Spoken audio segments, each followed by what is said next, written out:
Essas são imagens ao vivo de Jerusalém nesse momento. Vocês conseguem ver a cidade antiga ali, com os muros brilhando, e do lado de fora a cidade nova.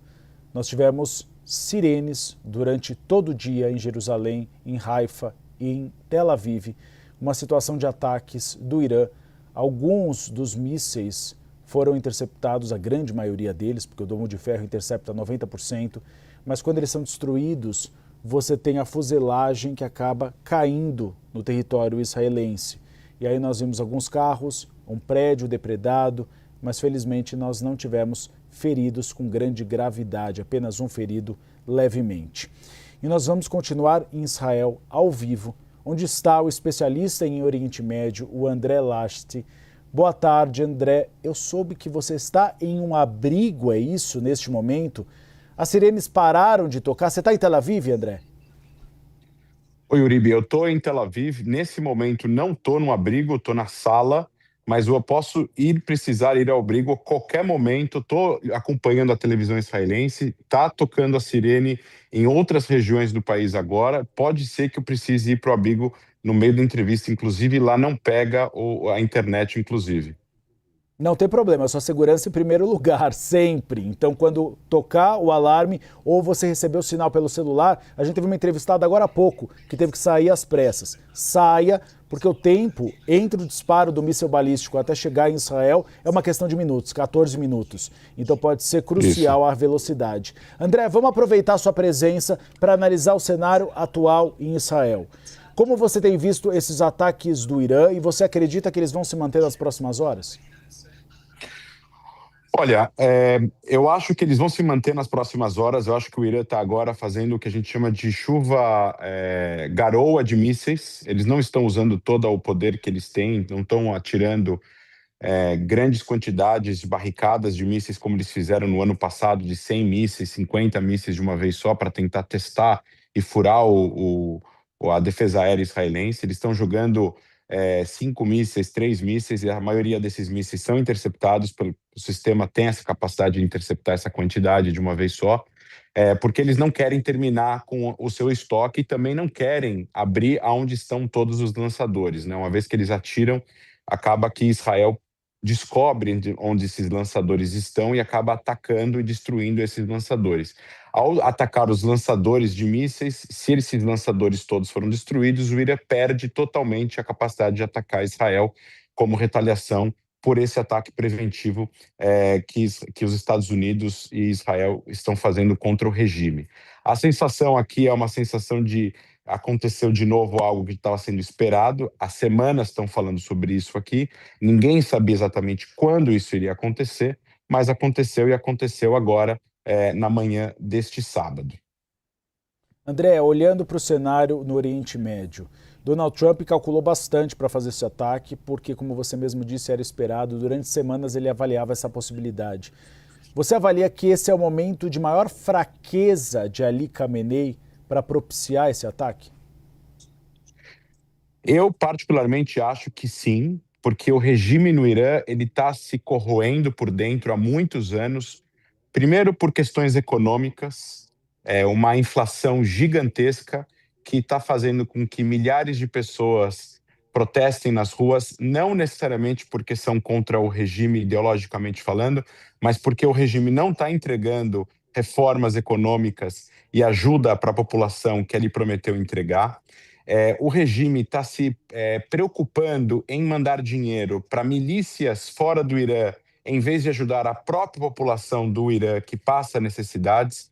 Então, ela gasta bilhões de dólares. As estimativas acadêmicas é que o valor que o Irã, o regime iraniano, coloca nos grupos como Houthis, Hezbollah, Hamas, Jihad Islâmica e Hezbollah passa dos 5 bilhões de dólares por ano. Esse dinheiro poderia estar sendo usado para construir infraestrutura de ponta para o povo iraniano, principalmente na questão da água e da energia. Eles estão tendo cortes e apagões, está faltando água nas torneiras, então a população iraniana já está insatisfeita com o regime há muito tempo por conta desse foco, dessas prioridades que ele está colocando por motivos ideológicos de guerras de procuração do que o próprio povo iraniano.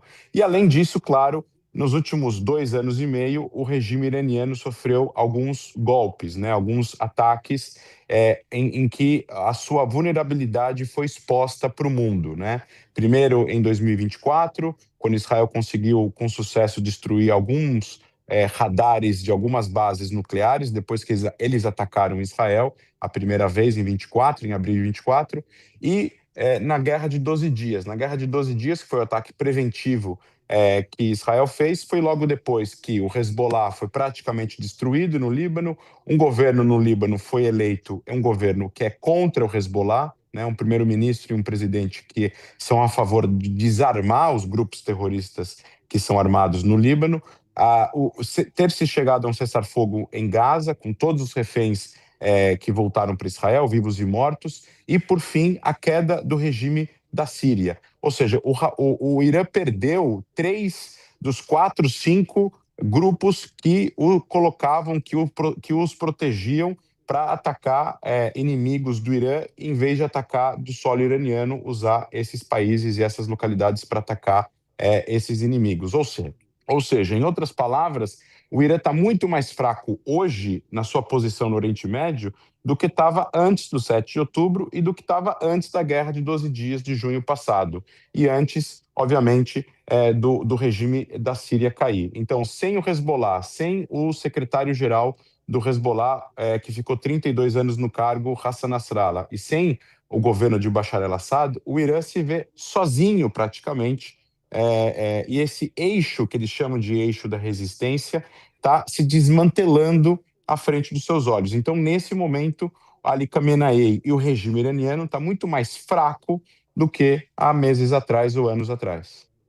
E sem a Rússia, que está numa guerra que ela achou que ia resolver rápido e não resolveu, e a China, que não quer prejudicar os próprios negócios e não vai se envolver diretamente. Então, de fato, é o momento mais fraco. Você avalia que é cedo ainda dizer que Ali Khamenei vai cair ou não?